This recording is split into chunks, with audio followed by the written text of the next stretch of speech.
আসসালামু আলাইকুম প্রিয় শিক্ষার্থী বন্ধুগণ, আজকে আমরা এইচএসসি 2022 পরীক্ষার্থীদের চলমান অ্যাসাইনমেন্টের দ্বিতীয় সপ্তাহে ইংরেজি বিষয় নিয়ে আলোচনা করব। তো ইংরেজি বিষয়ে যে অ্যাসাইনমেন্টটা দেওয়া রয়েছে বা যে ইনস্ট্রাকশন দেওয়া রয়েছে সেই ইনস্ট্রাকশনগুলো আগে পড়ে নিব এবং অ্যাসাইনমেন্টের টপিকটা একটু পড়ে নিব, তারপরে আমরা অ্যান্সার বের করে নেব।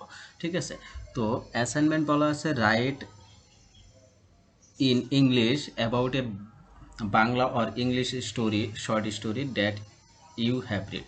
অর্থাৎ তুমি একটা বাংলা অথবা ইংরেজি শর্ট স্টোরি পড়েছো, সে বিষয়ে কিছু লিখতে হবে। ঠিক আছে, সেটা লিখতে হবে। তো এখানে কি কি রয়েছে, ইউনিট 13 থেকে রয়েছে ফুড অ্যান্ড অ্যাডাল্ট্রেশনের a learner will be able to write a short summary of the story. তাইলে স্টোরির শর্ট সামারি জানার জন্য জানতে পারবা। ঠিক আছে, right this personal opinion about a short story. ঠিক আছে, right creative statement about a story, use vocabulary suitable two comment on a story. ঠিক আছে, তো এখানে ইনস্ট্রাকশন দিয়েছে কি, তুমি যে স্টোরিটা পড়েছো সেই স্টোরি সম্পর্কে কি কি ইনস্ট্রাকশন দিবে সেটা দেখো। Choose a short story that you enjoyed reading either in Bangla or English. তুমি বাংলা হোক বা ইংলিশ হোক, যে স্টোরিটা পড়েছো সেটা একটা পছন্দ করো। ঠিক আছে, তো আমরা এখানে একটা স্টোরি পছন্দ করে নিছি। ঠিক আছে, তারপর রাইট উইদিন 200 to 250 ওয়ার্ডস, এটা 200 থেকে 250 ওয়ার্ডের মধ্যে লেখো। Write the summary of the story, তাইলে এই স্টোরির সামারিটা লেখো। Focus on plot character in 5 to 8 sentence, তাহলে 5 থেকে 8 বাক্যের একটা সামারি লিখতে বলছে। Write what you like and did not like about the story, তাইলে এই স্টোরি সম্পর্কে তুমি কি পছন্দ করো অথবা কি পছন্দ করো না সেটা সম্পর্কে জানতে বলছে। If you are asked to bring some changes in the story what would you change, যদি তোমাকে এই স্টোরিতে কোনো কিছু চেঞ্জ করার কথা বলতো তাহলে তুমি কি চেঞ্জ করতে।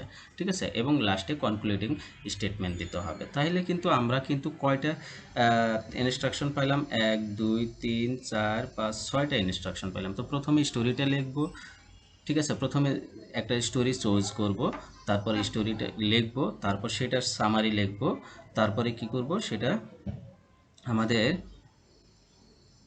এইটার কি কি পছন্দ হয়েছে কি কি পছন্দ হয় না সেটা লিখবো, তারপরে হলো এখানে কি পরিবর্তন করা যায় সেটা লিখবো, তারপরে শেষে আমরা মন্তব্য জানাবো। ঠিক আছে, বা উপসংহার জানাই দেব। ঠিক আছে, তো এটাই ছিল আলোচনা। তো আমরা চলো এর অ্যান্সারগুলো খুঁজে বের করি। তাহলে সর্বপ্রথম আমরা টাইটেল দিয়ে দেবো a short story that I have read. ঠিক আছে, কি স্টোরি পড়লাম সেটা আগে লিখতে হবে। I read an interesting short story written by William Somerset মগাম নেমড দ্য লান্সিয়ন। ঠিক আছে, তাহলে আমরা এইটা দিয়ে দিলাম। তারপরে ইনস্ট্রাকশন আমাদের কি বলছে, প্রথম ইনস্ট্রাকশন বলছিল স্টোরির নামটা দাও, দ্বিতীয় ইনস্ট্রাকশন বলছে রাইট উইদিন 200 to 250 ওয়ার্ডস, তাহলে দুইটা 200 to 250 ওয়ার্ডের স্টোরিটা লিখতে হবে। তাহলে আমরা স্টোরিটা লিখে নেব এরকম। The story is about a lady admirer of the speaker. The speaker is a young writer who received a letter from lady who highly praised his writing.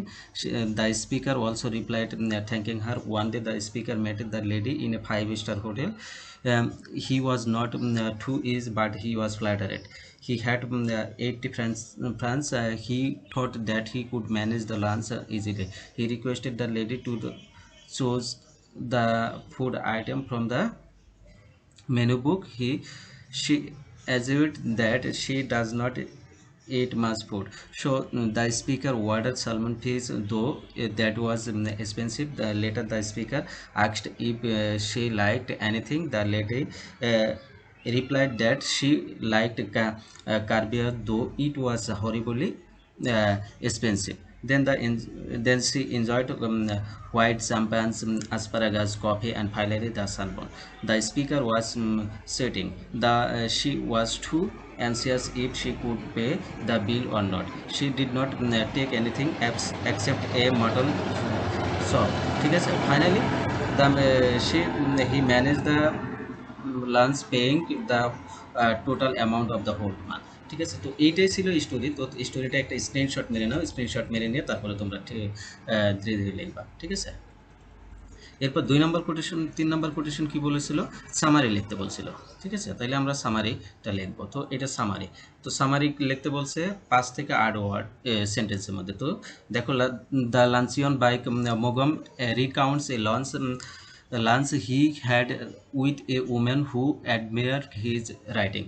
At the start, he is nervous about accepting the invitation to the fancy restaurant she proposes. But she assures him she never orders much except during the lunch. She orders many dishes and only one at a time. Mogam is left with no money for the month and she lives in a cab without any worries.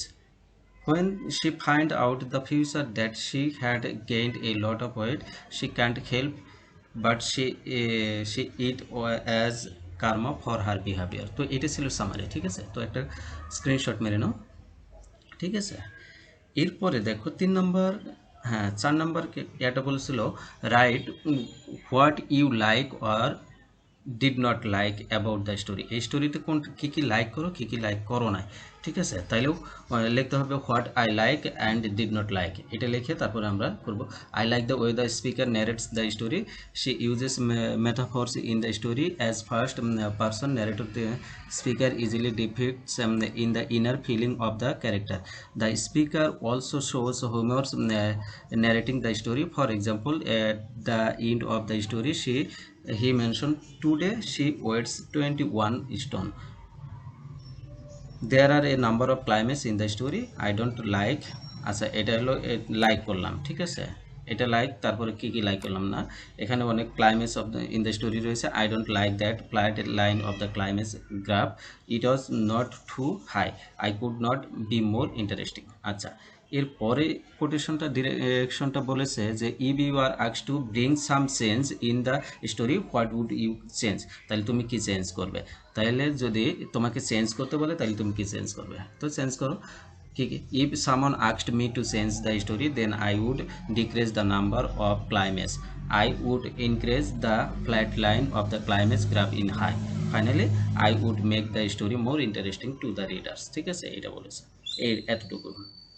এরপরে instruction বলেছে এ concluding statement, তাহলে concluding মানে উপসংহার বা মন্তব্য যেটা বলে সেটাই, সেই স্টেটমেন্টটা দিব। তাহলে কনক্লুডিং স্টেটমেন্টে কি আছে, although the story has some demerits and I enjoyed the story very much. It was an outstanding story that I read in life. ঠিক আছে, তো এইটাই ছিল ইংলিশের অ্যাসাইনমেন্ট সেকেন্ড উইক, কিন্তু ইংলিশের জন্য প্রথম অ্যাসাইনমেন্ট। ঠিক আছে, তো আশা রাখি তোমরা খুব ভালো মার্কস পাবে এটা দিয়ে। আর তোমাদের খাতার প্রেজেন্টেশনটা কিন্তু খুব সুন্দর করতে হবে, অবশ্যই খাতার কভার পেজটা খুব সুন্দরভাবে সাজায় লিখবে। ঠিক আছে, সে পর্যন্ত সবাই ভালো থাকো, সুস্থ থাকো, আল্লাহ হাফেজ।